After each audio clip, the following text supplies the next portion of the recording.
Hey guys, how's it going? It is the Fantasy Rugby Games. My name is Jared Dyke. I'm Ben Glauser.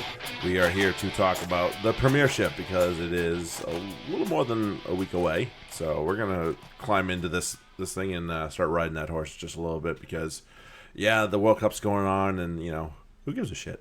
Kidding, obviously. For this specific pod, who gives a shit? No, it's we can throw it out the window, but obviously, pay very close attention to it if you're a rugby fan. What's wrong with you? Right.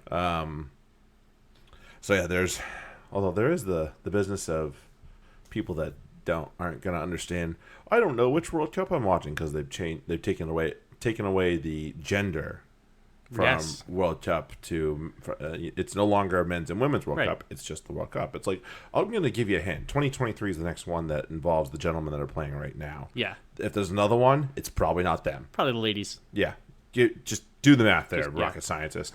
Good God. So again, we've been pushing it all year, but it's for a good reason. It's because you need the damn thing. Trust me, you need this. Rugby Mag upgrades. Go check them out. If you're cooler than us and you get like the next 2 levels up, please let us know what else there is, because it says Ed does a pretty good job of describing what there is there, but I also would like to know what it actually is. Right. So please share, because there's a lot of stuff that, even though I kind of look through for the upgrade that we got, it's so much more than I expected, and it's a lot. The setting your lineup. I spent a significant amount of time on my mornings on Fridays, combing through Twitter, finding the lineups, and then creating a spreadsheet that I then shared with Jared, because that was my contribution to the pod. Thank God. But yeah, it was like, here's your lineups, here's who's starting, here's who's reserves.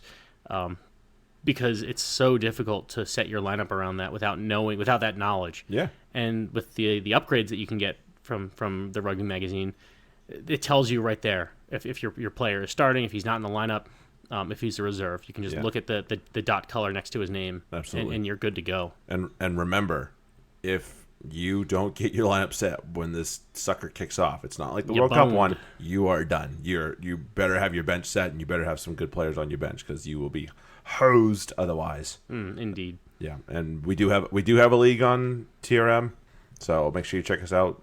Yeah, come join us. Yeah, come and join us and play along, and we'll have a little bit of fun together throughout the. This is gonna be a long season, because this thing's not done till end of May, June. Yeah. Actually, I think this one goes into June this time. Nice. If I remember right. Whew. So yeah, it'll be long. We're gonna be together for a long time, kids. So everybody settle in, and let's all just hang out. And cuddle up next to each other. We do also have some FRD stuff to talk about, the draft rugby. Yep. So, and we do have a league. Make sure you hit us up. Still space available in our league. I'm going to hold it for people that actually want to play, that are listening to the pod. I'll open it up eventually, probably midweek this week. So in the next couple of days, if it's not open yet, then just keep checking back. And if you're a little shy, it's okay. Yeah. We don't bite. We won't talk shit about you much. Yeah. I bite. Let's be real about this. Okay.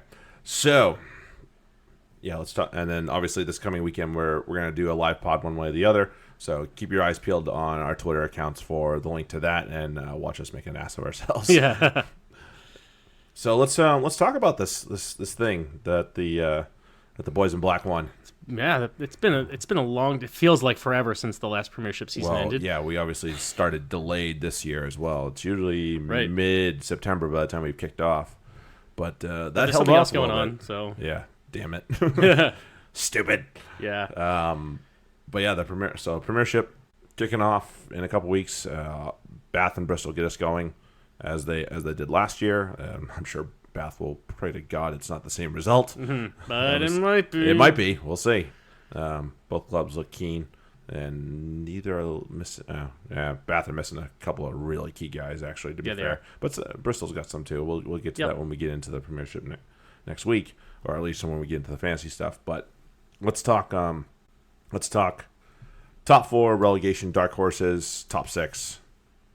So the teams that obviously there was a surprise last year, that a couple surprises that we saw. Bristol pushed for top 6, right, which was great, and then Gloucester obviously climbed their way into the playoff, which was good to see. A little bit of a changing in the guard in there. Wasps and Leicester had kind of both been there quite a bit, but last year was Leicester. Oof. Yeah, but Northampton and Gloucester both climbed their way back into the playoff this year. So it was.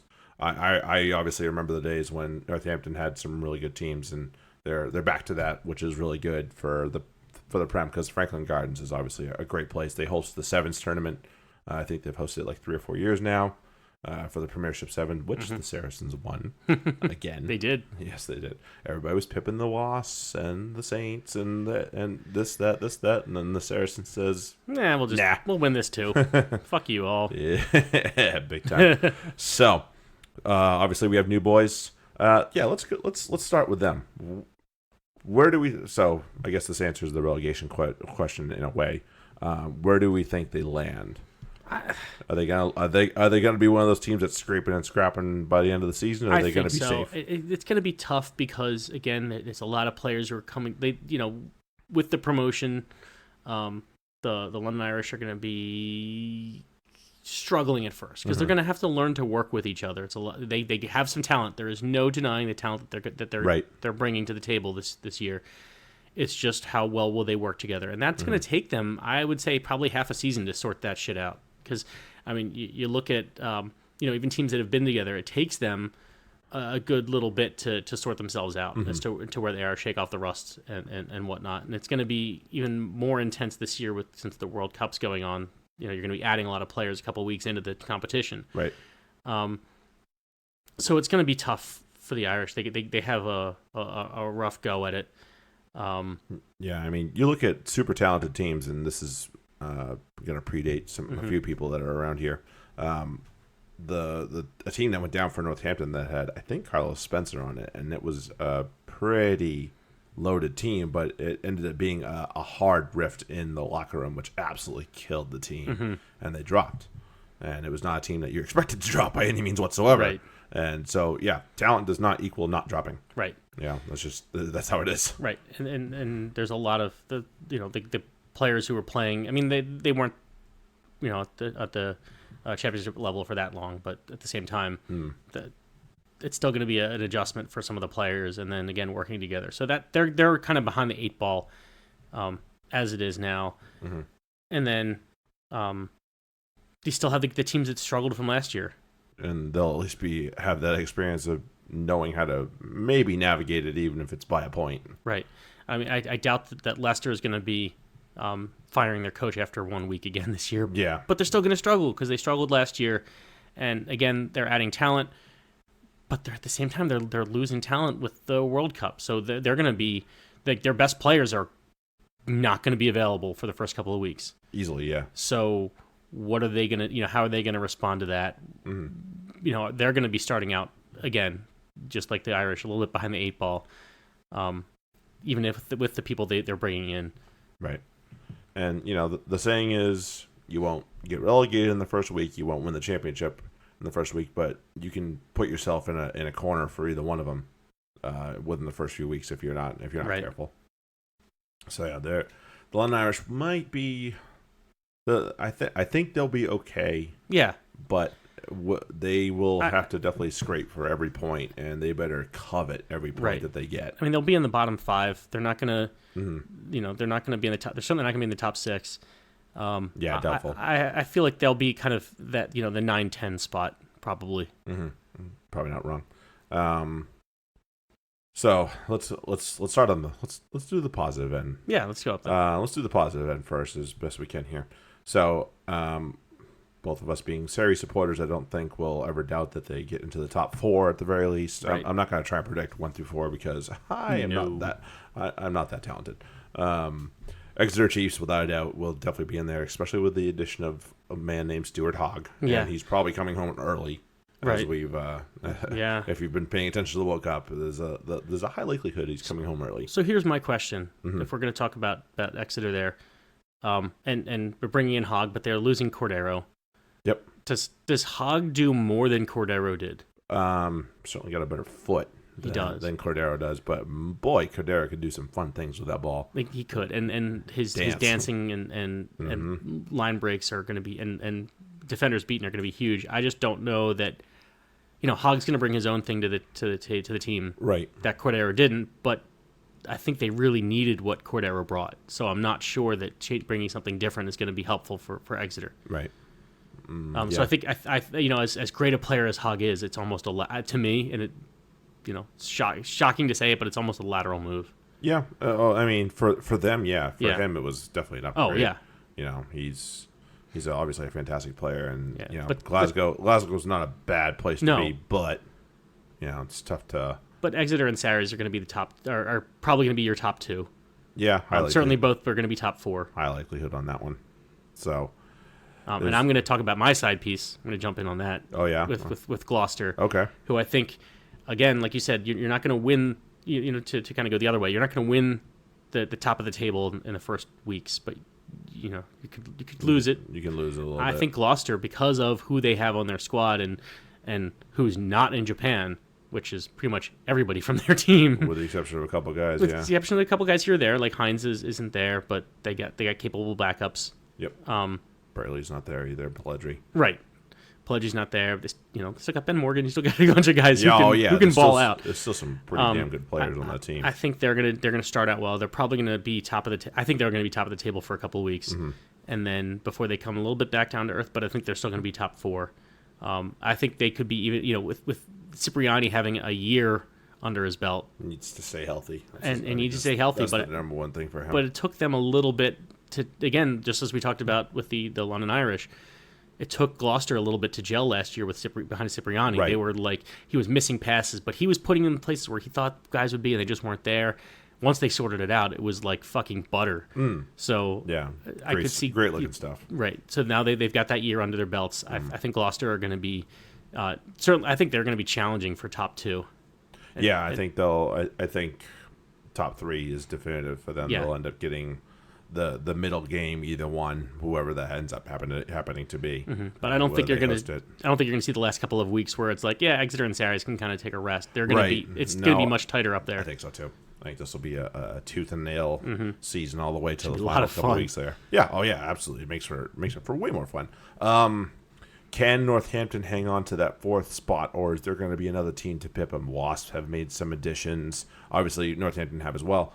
Quins have made a lot of additions as well. They just missed out last year. Obviously, I mean, Leicester have ambitions. Whether or not they get there is a different story. Yeah. Bristol definitely have ambitions. It'll be interesting. Obviously, they signed some pretty good guys. Yep. So we'll see what that turns into. I just don't know. Again, it depends on what the Wasps do. If they played, they were kind of a schizophrenic team last year, or multiple personalities. Where some days they were like, we're just gonna bash it, and some days they were like, let's especially when they played Championship Cup, Champions Cup, they threw it all over the joint and looked different. They didn't really. The result wasn't there, but they still looked like, hey, they kind of belonged. Right. Where they didn't really do that in the Premiership. So, with their additions, they could be pushing for that top 6 spot. And Bristol, I think they have a much more team focused. Pat Lamb's doing a pretty darn good job. He's doing a great job, and they made some additions, but they made additions to that kind of like they fill gaps. Yep. More than we're going to get this guy and he's just going to come in and I mean look at Christian Judge and Will Stewart. Those are guys who are team guys, and they'll be up front as props. That they're guys you're going to want to think about playing yourself. And owning. Judge went to Bath. Sorry. Judge went to Bath. Wrong B. Oh, I'm sorry. I was looking at the wrong team. Yep, that's right. Forget that. I was okay. So I'm sorry. That's right. Looking up Nathan Hughes. That's where I was looking. Yeah, Nathan Hughes and Dave Atwood are two guys. Yes. Yeah, I'll get to the right team now. Absolutely. Those are guys who are like, you know what? Hughes is he's not. He's a big ball. He's a hoose, and he's kind of what what Bristol need. Yes. As far as you're going to give him the ball and just let him leave a wake of bodies trailing behind him. And kind of same with Atwood. He'll be good in line-out situations too, and really helping out. Very solid in line-out situations. Yeah, and so you already got your Harry Thacker, who was looking pretty good before now, and now you got add another dimension to that, and they should be pretty good. So I would definitely pip them to challenge for top 6. Yeah. I think so. I think they'll make a big noise in that respect. Absolutely. I mean, as it is, without knowing what Wasps are going to bring Jimmy Gopperth is going to be healthy again, although he's got a shoulder issue, I think, going into this season as well now, but at least it's not an ACL. And Lima Sopoaga having another year under his belt. If he turns the corner and turns into something that is worth a damn, then yeah, Wasps are probably going to be a top 4 team. Mm-hmm. But if they don't, then I don't see how somebody, maybe Quins can, Marcus Smith, if Marcus Smith takes another step forward, that's a team that I don't want to play because he's very good. He's very talented. They have a shitload of good players on that team as well, as much as I hate to say that. Obviously, you have the salty veteran, Danny Kerr. Obviously, he's chomping at the bit. They're going to miss their part of their front row. They got rid of the fucking Dave Ward, thank God. Yeah. Ugh, that's one bit of cancer that you don't want hanging around your team. Ugh, what an asshole. So yeah, I think we answered the question of who's making top 6 right there with Quins, Wasps, Gloucester, Chiefs, Series. I think Bristol Saints. make it over Wasps. Okay. That's my switch. Okay. I think Bristol have a better, like, again, Wasps went for the big splash, change, with Tumaga Allen and Fekatoa. Right. And to a lesser extent, Minotzi.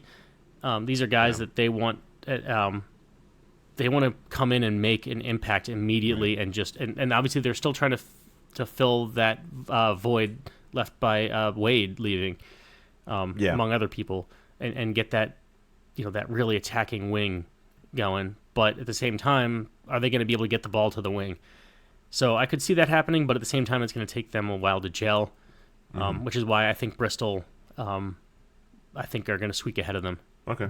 I think that'll be your top 7, though. I think Wasps will probably be at 7. Yeah, and so they could get in Champions Cup depending on how things finish. Yep. So that does call for a bit of a disappointing year for the Sale Sharks, having made many signings out of the great country of South Africa, right, with the likes of Akka van der Merwe, the Dupree trio, and Lou de Jager. Obviously, he's away with South Africa right now at the World Cup, but. And our boy AJ, which we love, but yeah, it probably leaves them on the 8th, which will be a solid. I think it's a solid 8 right there. I agree. That'll all stay within touching distance of each other, somewhat depending on which half of it you're looking at.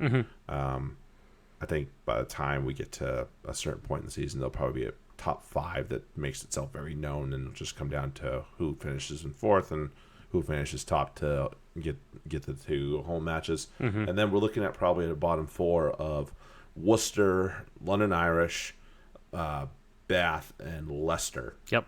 And I gotta say, I like some of the things that Worcester did, but I don't see enough there that they've done. They're not finishing, or they weren't finishing, and that's going to be the key to their season. Is they did a great job of moving the ball and getting the line breaks that they needed and getting the chances that they needed. They did a shit job of finishing. So it's the question for Worcester of, can you turn those line breaks into tries like the top teams do? And if they can, then they'll probably be at the top of that, towards the 8, maybe the 9, 9 or maybe 8. They might poke ahead of some of these other teams, but they're gonna have to show me that they can do it before I'll believe it. Right. And they lost Jack Singleton, which is not helpful, obviously, at all. They do have some very good young talent there. We saw it kind of the tail end of their season last year. So they do have some good things. They brought in Melanie Nanai from the Blues, who looks like he's chomping at the bit as well. He could be that finisher that they're looking for, but they're going to need more than one. Right. For sure. And I like the sneaky signing of Graham Kitchener. Yeah. That's, I think, going to be... bringing the brother over. Yeah. I think that's going to be helpful for their pack. Absolutely. Because they do need... they were very much a back-based team last year, and maybe having, maybe solidifying their pack a little bit. Yeah. Their tight 5 weren't spectacular outside of maybe Bresler and maybe and Singleton probably. Those would be the 2 tight 5 players I would pick out for that team. Other than that, Darren Barry was okay, but he kind of faded at the end. Leicester did make some really good signings. We talked about Lavanini. when that first happened. Tafua is a big one. I thought he was a little underrated at the Crusaders and underused. They're going to use him like cheap tissue big time. So they did obviously do some decent business themselves. I thought Callum Green was a fantastic signing. Yes. I love Callum Green. Yep. We talked about some of the good Newcastle players that we're definitely going to find homes. A couple of them we talked about found homes, and they're gonna be just fine. I think those players will be. I think losing Hammersley for Sale, is that where he went? Yeah, Hammersley went to Sale. Kibrigi went to Wasp. Yep. Matt Tamua went back to Australia. That's a bit of a hurtful one. I will say this: he's looked a lot better for Australia than he looked in a Leicester shirt. Mm-hmm. And I don't know what the hell it is, but although it's a different environment, obviously. Yeah. Playing in Leicester, England, playing in Melbourne, Australia, which is where he played when he left. Yeah, right. Two different places, but if you can play in both, you're probably doing okay. Yeah. And then again, just talking about Kitchener leaving, but again, Callum Green coming in, so it's like that's almost like not losing too much right there. Yep. And the Chiefs pick up Will Whitty as well. Yep. So. Yeah, Chiefs get stronger. Wow. Yeah.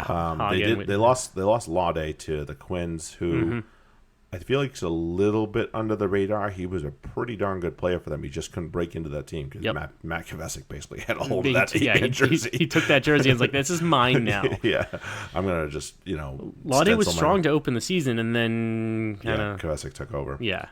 So that could be an under the radar signing for them. So I would keep an eye on that one for sure.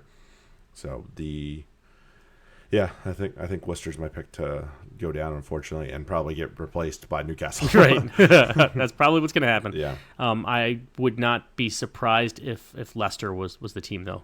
Yeah. Just based on their form last year, and they again, like you said, a lot of turnover there. So who knows if that's I don't know how that's going to work out in the long run for them. If they fire their coach again early, then look out for another tough season down at Welford Row.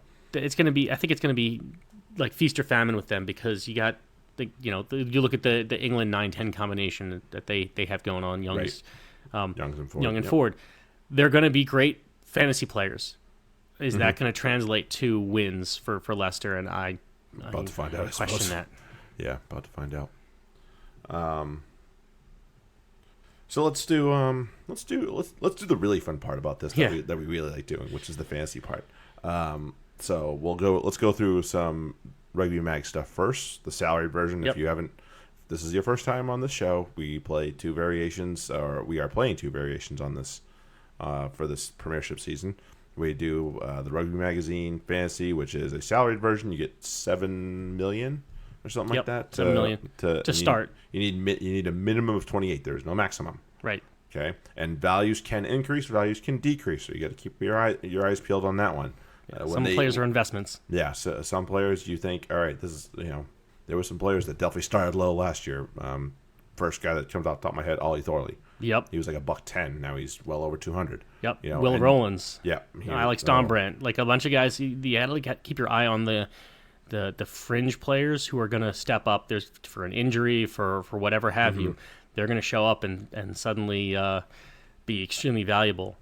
And suddenly instead of 100K, now all of a sudden they're in the 200s, and it's like okay, well if you feel like getting rid of them, that's a good time to make sure that you get rid of them. It's like a stock market sometimes. You got to make sure they don't bottom out. Right.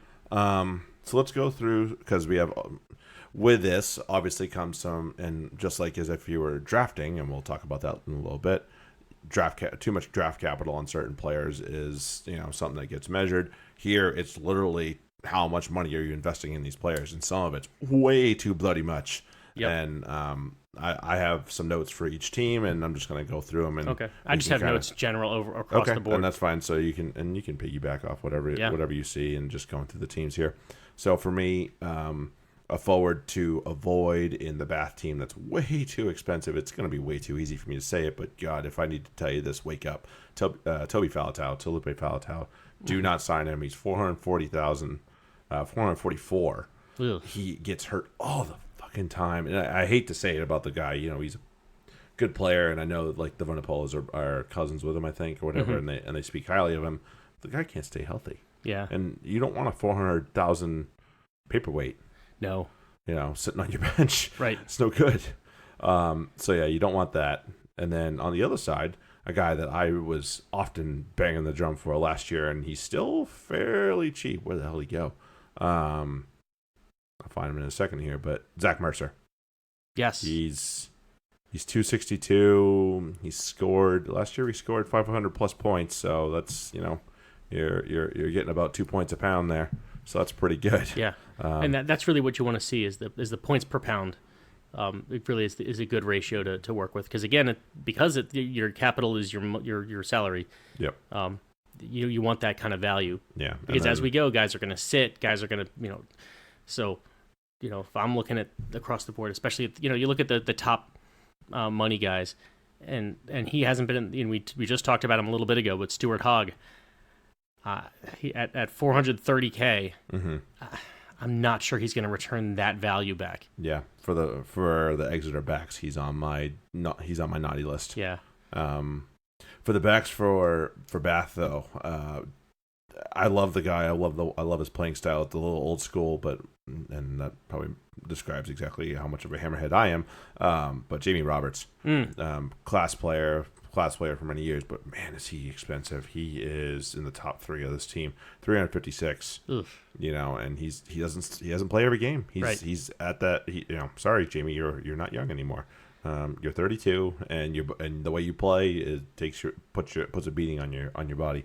And then for the definitive bargain, and he was a definite bargain last year. He's not as much this year. Rory McConaughey. Yes. He's away with England. Yep. I know that. But if you take him, it's gonna be worth it. He plays both wing and fullback. Trust me, you're not spending a ton, and he'll be back by the end of the month. Right. So middle of the season, or a month into the season. So you have to deal with 3-4 weeks without him or so. Mm-hmm. He'll be okay. And for me, if we're just sticking with the Bath, he was one of my guys who he's expensive, but I think you're gonna get real good value for him is Anthony Watson.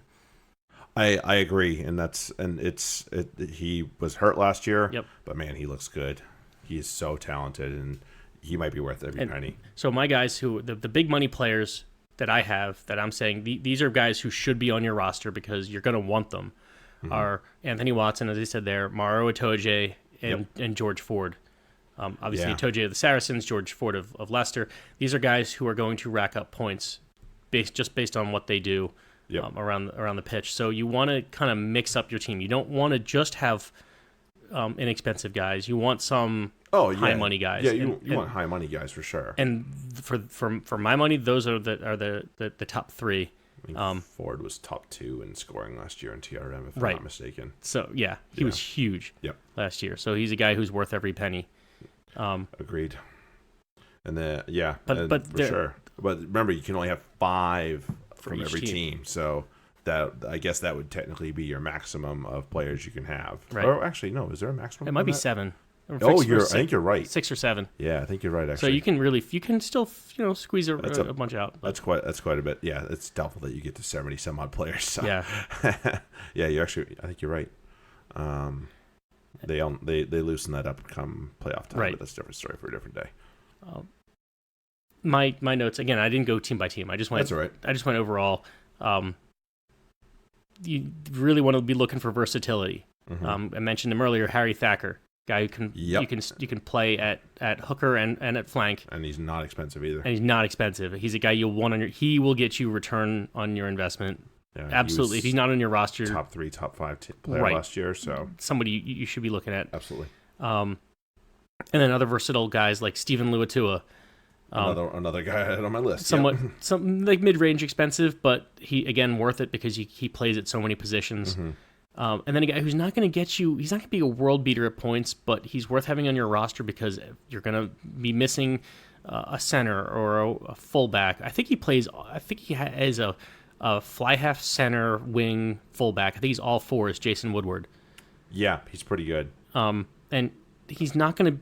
Again, he's not going to overwhelm you with points, but there's going to be a week where you're like, fuck. I need a fullback. I need a center. Right. I need a wing. And you're like, all right, I'll put Jason Woodward in and hopefully he's playing and he'll do all right. Yeah, he's under 300 pounds, so that'll be 300,000 pounds. So that'll be good for you. I mean, there's I have a list that I'll just publish later. That I'm not going to try and bore the fuck out of us now that I think about it. But there was one more name that I wanted to throw out there one more good name and one more bad name. One more bad name that I think he's way too expensive, and he's done well in the World Cup, but didn't do anything special for me. Was Alice Genge. Yeah, way too much money, No. not enough productivity. You can do way better for your money than Alice Genge. And to go along with that, so I kind of went down by position. Here are my traps. Yeah, okay. To go along with that, with the prop position, Owen Franks and Dan Cole. Yep. Far too expensive. Both of them far too expensive. You're not going to get your money back, or you're not going to get your money's worth out of them. Just absolute traps. You shouldn't even. You really shouldn't consider either of them. Mm-hmm. And maybe Owen, depends on how he really adjusts, but I don't think he's going to get you the points you need. Yeah. Well, yeah. He's more expensive than his brother. Right. His brother was not very productive last year. And let's put a name out there that's probably not well known, or at least he's new to the league. So we'll see what happens. But he's low on this list, and I am very surprised how inexpensive he is. Curtis Rona, the center from Australia that came over from Waratahs, looked pretty darn good for them. Was definitely tearing it up. He's $1.85. Wow. From London Irish, and he's going to play. They have a few centers over there and at the Irish, but man, the Exiles are going to definitely roll him out there. 3 out of 4 weeks he's gonna be starting for them. So yeah, I would definitely give him a hard look because I think he's going to do very well here. All right, especially for your money. Right. $1.85. How do you go wrong with that? No. Is it really like one of those ones where you go, oh, do I really want to spend $1.85? Right, dude, it's nothing. Put him in there. Done. Yeah. So, let's see who else did I have. So, going back to my traps. Shoot. I'll just go through who I've got at the different positions. Yeah. An odd trap, and you're going to be. I think you're going to be a little bit shocked by this. Jamie George. How much is he? You know what? I'm not sure. I didn't write down his numbers. I can look. Go ahead. But with Singleton being around, he's 387. Jamie George is 387K. That's pretty expensive. Yes. And he got up almost 400 points last year, so he still averaged more than he was over the 1-for-1 ratio. Right. But the value's not there. Yeah. You're just not going to get that. I mean, especially look at Harry Thacker at 263, so over 100K less, but scored 710. Double the value. Double the points. Yeah. And you got to figure that Jamie George is going to be missing time at the beginning of the season, and then he's definitely going to be missing time for Six Nations. So right. You're going to lose a lot of time with him. And then you're going to lose on top of Singleton coming around to take time away from him. Yeah, now that they have a quality backup hooker, it's going to be it'll be less of a headache for Martin McCall to be like, can I really sit Jamie? It's now, Jack, your turn. Go ahead. Right. Go ahead. And he was quality for a really bad, a pretty bad Worcester team. His price isn't bad, $251. Right, but when is he? That's the other question: is when's he going to play? How much time is he going to get? I understand. I can totally vouch for that. Yeah. But if you need a number two, if you need a number 2 hooker, that's not terrible. No. For the lock position, guys who are expensive but aren't going to give you the value back for fantasy wise are George Cruz and Joe Launchbury. I agree. Absolute traps, both of them. I definitely had Launch on my bad list. Cruz will give you a game here or there that they'll make you kind of be a little bit of a sucker you into it. Yeah, it's like, I'll sign him, and it's like no. If you're gonna sign a Saris flank or lock, you're gonna go with Morrow. It's gotta be a Toje. It's just that's worth it. Yeah. From the 9 position, I guess I didn't do flankers. That's all right. But you can kind of work around flankers. There's so many of them. For sure, yeah. Right, and a lot of the back rows. So there's not too many. There's not nearly as many traps. Let's put it that way. So here's a place to look for flankers if you want semi-cheap but very, very productive flankers, and that's Sale. Yes. They have the likes of Ben Curry, Beaumont, Ross. Those 3 right there should be guys. Yep. Curry and Ross were on my fine values list. There you go. Yeah. So there you go. For nines. For traps, Faf de Klerk, Ben Youngs, Nick Phipps. Yes. Traps, yes, 1, yes, 2, 3. All of them, and they're all on my list too. To just don't touch them. Don't touch them. Ashy's on my list for Sharks too. Just don't. Yeah. He's probably a little too expensive. He's on my list too. Yeah, that's funny for wings. Yeah. Yeah. That brings me to a couple guys. So Henry Slade. Probably not. Too much. So here's where I went with this. So shoot. Henry Slade, Ollie Devoto, Stuart Hogg. Mm-hmm.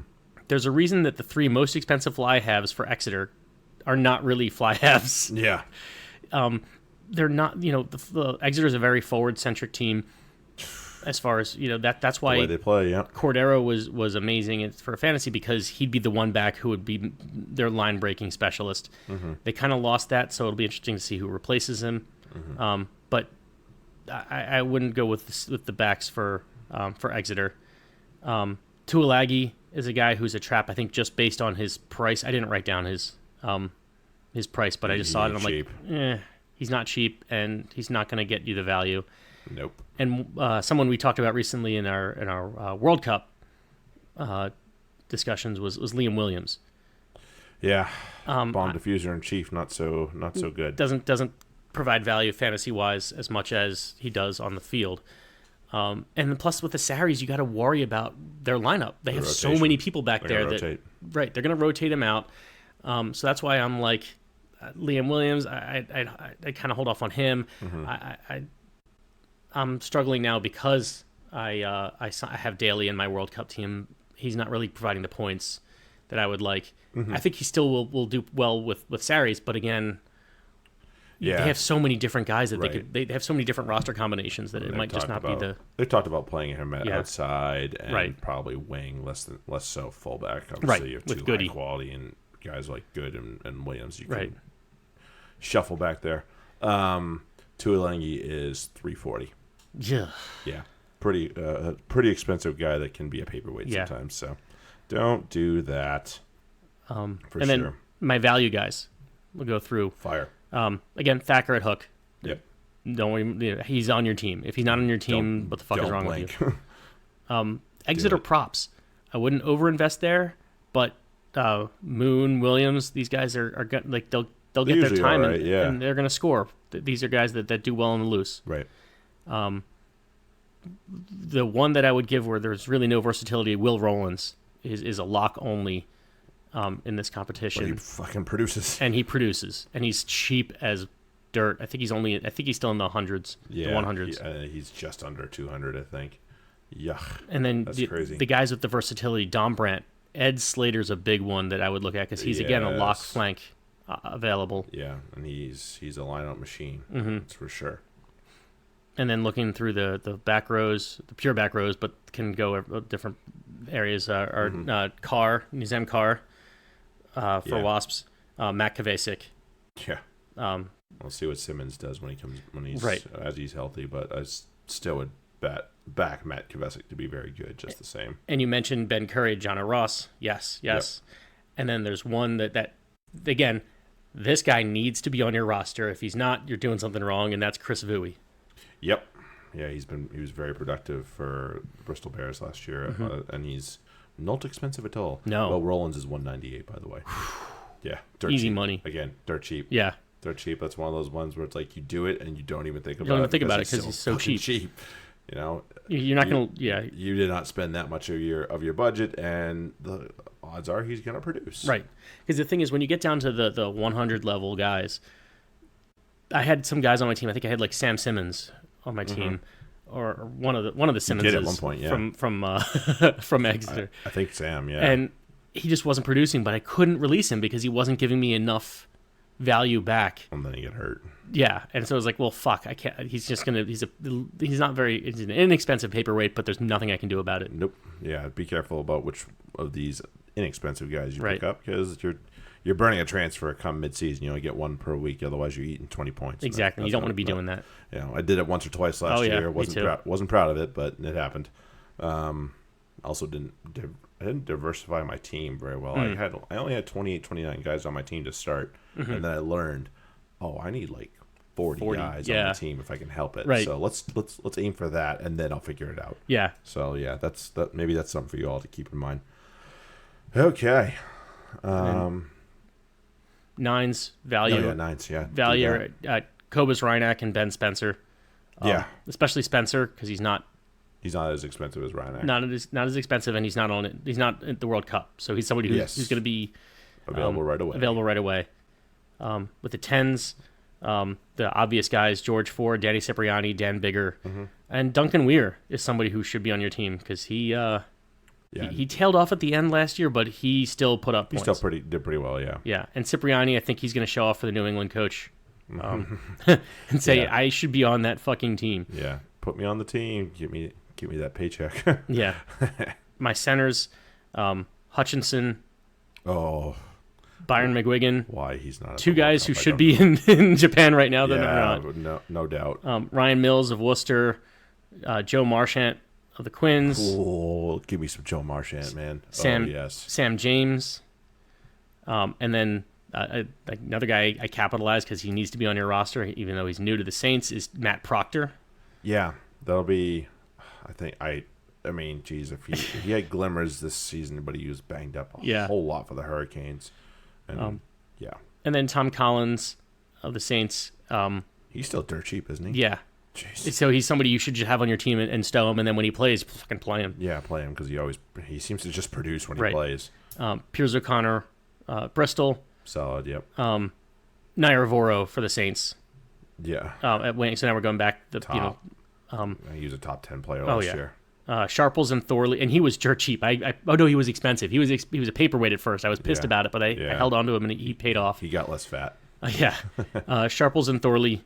Either or were both there. Again, both are extremely cheap. And Alapati Leoa. Those are my guys who. He was a huge home run for me last year. You're going to have value there. Yeah, he was a huge hit for me. I was like, this guy is awesome, and he's so cheap. Yeah, he's a little more expensive now because he's been found out, but damn, he was still good. Yeah, and he's just got those magic feet. He and Pietau both can just make people look silly.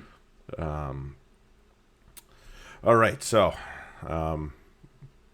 Yeah, if you have any questions about strategies and stuff like that, we've learned from our mistakes, or at least we're trying to. So you can we're fairly experienced. You can ask Ben and I about that one. Draft rugby. This is our first Premiership draft rugby season. So here's the thing that we'll talk about first, and then we'll talk about the rankings as I've put them in. Ben and I can have a few more conversations about if we like the way they look as is. The FRD went to rank these players the inverse order of last year's finish, which I don't love because they were using other metrics before that. So I personally, and this is Ben and I talking as two guys that have played NFL fantasy for a long time now and see something similar to that when guys rank players. Are they off sometimes? Yes, they are. Of course they are. I guarantee you these rankings will be far less than perfect as well, but I think that's the more accurate way to go about it, is to go about it with the thought in mind about, project. Don't use other metrics other than the points, right? Because it never happens where the same guy scores the top points, and I know I have it ranked that way right now, but we can still screw with that as best we can. Well, plus there's the strategy involved. So right now, I'm just looking up through the top 20, let's say. There's 1, 2, 3, 4, 5, 6, 7, 8, 9, 10. 10 of the top 20, at least from our rankings, are outside backs. Right. And you go to the Fantasy Rugby Draft, and it's almost the same thing. It's 1, 2, 3, 4, 5, 6, 7, 8, 9, 10, 11. So they have 11 outside backs, right, in their top 20. Right. The value just isn't there. Like, if that means over half of the best the best available players are at outside back, all that means is there's a ton of quality outside backs, and you can wait on them. And you need 3 to start, right? But you can get 3 guys in rounds 3 through 6 at outside back, and they'll all probably produce. Right. And there'll be ones that have big weeks and ones that have bad weeks, and then you obviously got to backfill with subs and stuff like that too.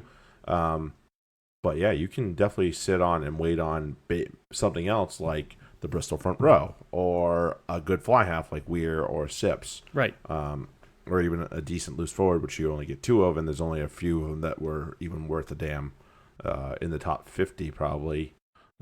Mercer and Morgan were the top 2, I believe, last year, and I would say that they're probably going to finish around there as well. I agree. So yeah, you're looking at that. Obviously, the top 2 backs from last year were the likes of Ryanak and Spencer, I believe. And I think Spencer was way down this list, and I was like, nope, he's got to go up because he's going to have more value. It's his job. So number one, this is his job now. Right. I love Wiggy. Wiggy is helping Canada right now, and there's a reason he's helping Canada right now because he's about to fade off into the sunset. Yep. And we love Wiggy, and we love him for what he's done, but he's done. Yeah. And Spencer is the youth, and he is the future, and that's what they're going to ride. And not only is he the youth in the future, fuck, he's good. So he is. And he does things that give fantasy value. That's the big thing. Not only is he a good scrum half, but he's a good fantasy scrum half. Mm-hmm. And he'll kick for points. Yep. Which you don't need to designate a kicker in this. You just get the kicking points. Doesn't matter who it is. So remember that. That's big. Right? So if you have like a 12 trees who likes to take the kick sometimes, that's where it is. So you got to remember, just keep that in mind when you're picking these things. So midfielders that will take the kicks now and again.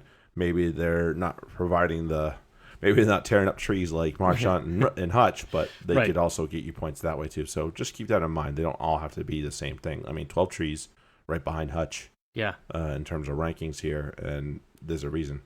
Hutchinson was way down this list as well, but I kind of thought about this. I'm like, all right, what would have happened if he played 20 odd games? Exactly. He would have blown the roof off this thing. Yep. So, top 2 midfielders in my mind are definitely Joe Marchant and Rory Hutchinson. So let's look at our first 25 that we have on here. Anything that stands out? Somebody too high, somebody too low here. We'll go through like the first 100, and then we'll in this format, and then we'll. I mean, there's 2 outside backs for sale on this list: Hammersley and Solomona. For yours. Hammersley played on Newcastle last year, so we'll see what he does. I don't know how Sale are going to do at getting that ball out too wide.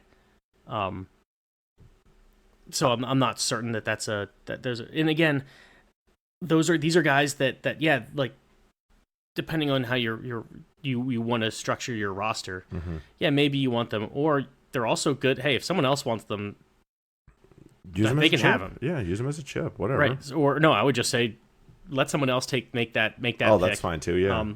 And you go for something that's a little bit more value. So those are those are guys who are.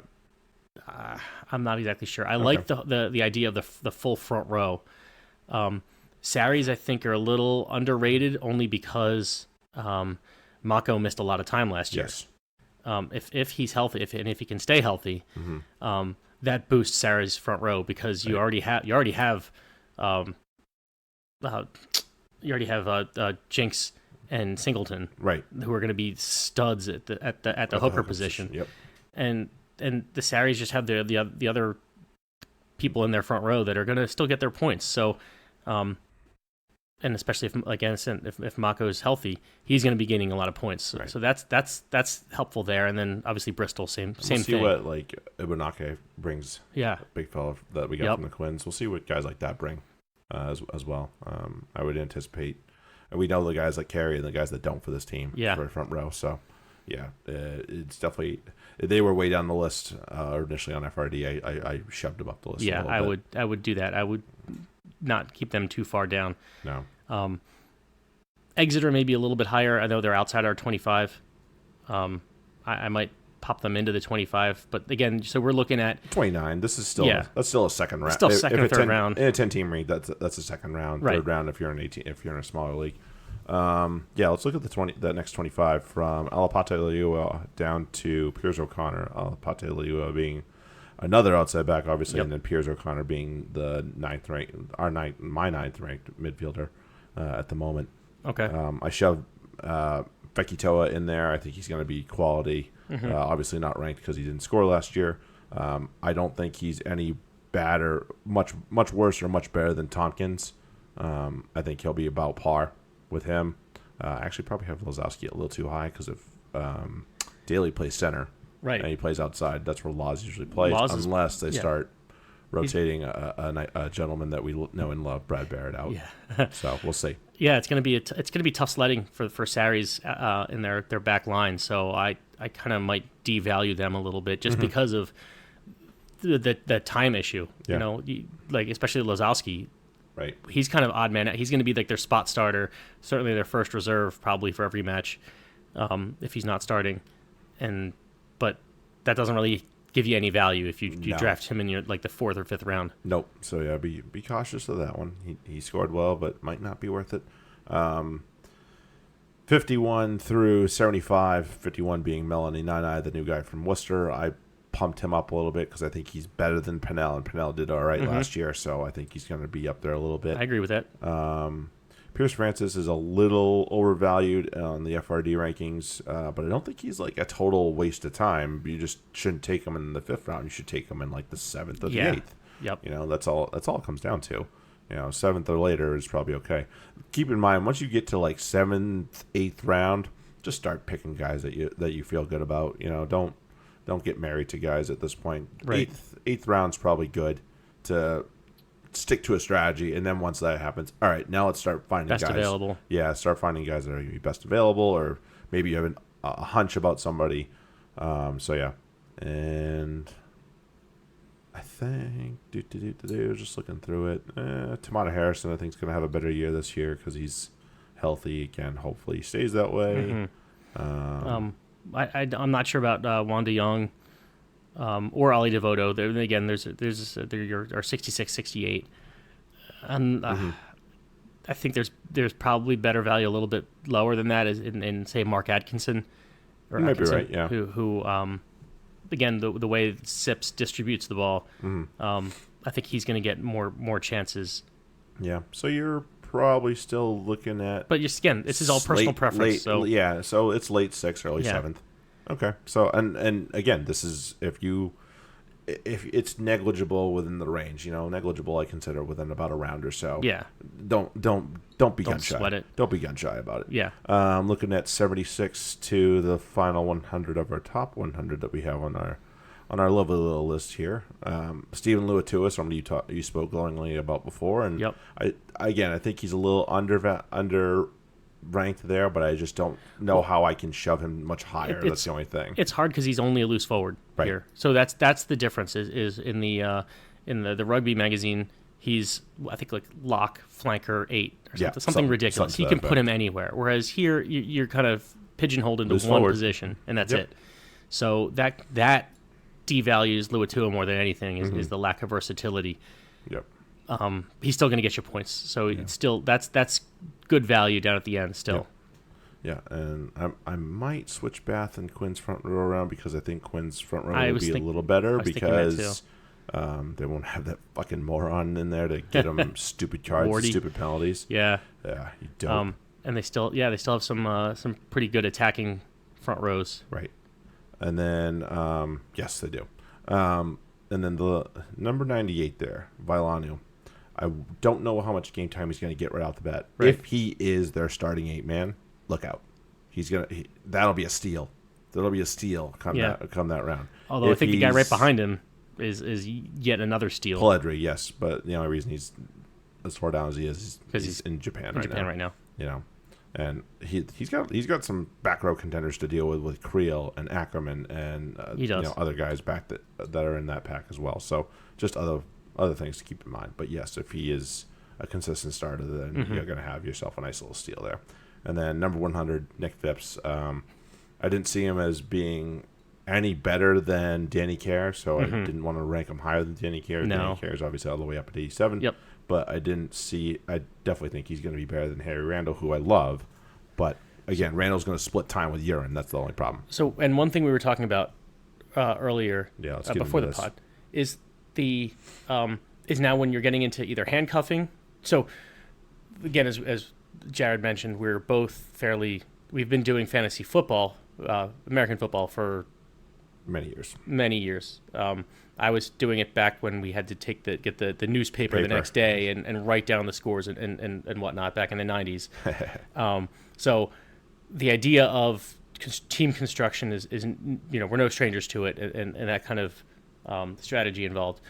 So I kind of mentioned it earlier with the back three or the outside backs. Mm-hmm. There's so many of them. You can always just pick one up off the scrap heap and not worry about it. Right. There's going to be plenty sitting there on the waiver wire that you're going to be like, wow, what the fuck? He's not even on a team. And then you look at your teams and you're like, oh yeah, that's why. Yep. But then you get to these scrum halves and fly halves, which you're really kind of pigeonholed. Those guys are pigeonholed right in there. Right. And you only can start one. And there's probably 8 teams if you're really stretching the that's probably the maximum you want in this competition in your league. And those of you that are playing 10 teams, Godspeed to you. Yeah, you're going to be struggling when your player's not playing. So it's important. We have Danny Kerr ranked 87, Nick Phipps ranked about 100. That's I think we're kind of undervaluing those halfbacks because there's so few of them that are going to be available that just because they're ranked down there doesn't mean you should just leave them there. These are where we think they're going to about where they belong in terms of what the return on the investment's going to be. But you got to look at if you decide to skip over them or wait and somebody else snags them. Oh yeah, that's going to be you're going to be fucked. You don't want to get to around like 5 or 6 and looking at your only halfback combination. Maybe you'll get like a your Nick White or Willie Hines, and you're not doing too bad, but the days where they're off, you're kind of fucked. So you want to make sure you get a good high scoring halfback and fly half before you're kind of SOL. Yep, before you're really locked into a bad news. So, and here's a couple pairs just to keep in mind. Both Bristol pairings being Andy Ure and Harry Randall, as well as Callum Sheedy and Ian Madigan. If you can manage to get both of those guys on your team, if you pick one, try and pick the other as well. Obviously, you got to manage how early you jump on the other one because you don't want to jump too early on certain ones. Alex Mitchell and Kovac Reinach, I think, are both extremely high quality players that play for the Saints that are both halfbacks. So the days that Kovac Reinach is out/away, Alex Mitchell usually steps in and doesn't miss a beat. So there's the likes of that. Ben Spencer and to a lesser degree probably Whiteley. Keep an eye on which one turns into the pair on that one. That'd be something to keep in mind. If you love Marcus Smith, and I do too, I love him, you got to grab James Lang because Lang's going to spell him now and again, especially now that I think they're playing Champions Cup again. So that's gonna have to happen now and again. If you the Gloucester pair, the Gloucester trio, good God, yeah. And then this is probably something you'll be able to pick up off the scrap heap. I know the names, I swear to God. Will Cliff to go with Faf de Klerk, but then also the Bath pairing of Chudley and Cook are probably something that you can keep your eyes on. And then the Sale fly half pairing of Dupria and McGinty would probably be another one to kind of keep your eyes peeled for because McGinty does leave the team every now and again. Obviously, Dupria is not going anywhere. He's on the team now. He's signed permanently. So and then the Exeter combination of Simmons and Steenson. Although I would prioritize Simmons over Steenson. They have, I think the FRD rankings have Simmons way too low and Steenson way too high. So prioritize Joe Simmons on that team. He will take the reins. It almost always happens. He almost always takes this team over by the time mid-season comes. I think now that he's a little older, it'll finally click for him earlier in the season. And it'll happen earlier in the season. So, and if I had my say, I think my number one overall pick. Oh man, it's gonna be hard for me to turn down Mr. Harry Thacker, but I think I'd take him. Yeah, you take the Bristol front row. Yeah, so I take the Bristol front row. And that's you can't go wrong there. And the likes of John Afoa. Yeah. And my thing is, I think there's high value there, and it's going to be hard to pass that up. But I might actually go a little bit further down and start with either Reinach as my halfback and just lock him in there and not worry about him. Like you said, I'll have to handcuff him later with Alex Mitchell, but that's an easier one to do once Reinach's off the board, because there's not going to be many people who just pick up Alex Mitchell because they feel like it. Right. And then, or either that or it'll be Danny Cipriani, who I think is, again, going to have a monster year this year. Yeah, I think if I were to go either one of them, I'd probably go Sips just because he's still here. Yeah. That'd be the only thing I would throw into that. That would be their big decision maker. And it actually might even end up being Spencer at that point then if I don't go Reinach. But I might also wait to see if I can pick him up at the round 2 maybe. At the end of round 2. Yeah. Well, we'll know who we're drafting with if you don't get Spencer in round 2. We're drafting with some smart people. Yeah. So yeah, I'm trying not to give away too many secrets before we do this. Right, but we'll be okay. I think we'll be okay either way. Yeah. So yeah, that's the best that we can give you for Fantasy Rugby Draft. Please email us fantasyrugbypodcast@gmail.com. Right. Because we're talking about what we're seeing, but if you're not seeing the same thing, or you have a question about something that we're not talking about, or an issue that you think might be important, ask us. Yeah. We'll have no problem. You might not be the only one, but right, you're just the only one that's got the nuts to ask the question. Exactly. Or the ovaries. Whichever one. Either way's fine. Yep, either one's good. We'll answer questions from anybody, and it's good to get the information out there, especially, again, we have our blind spots that we're seeing, looking at it this way, and others might disagree, and it's good to be able to make us think about something outside of what we're looking at. Yeah, absolutely. It helps us too. Remember it does. Remember that. So yeah, thank you guys very much for listening. Make sure you're subscribed. Make sure you leave us a review, or at least rate us, so that we can maybe work our way up the podcast charts sometime in the next century. But other than that, thank you so much for just giving us your time and listening to us and talk about God knows what for a long time. But we appreciate it. On to season 2 of the Premiership. Yeah. All right. Thanks a lot, guys. Thanks, everyone. Cheers.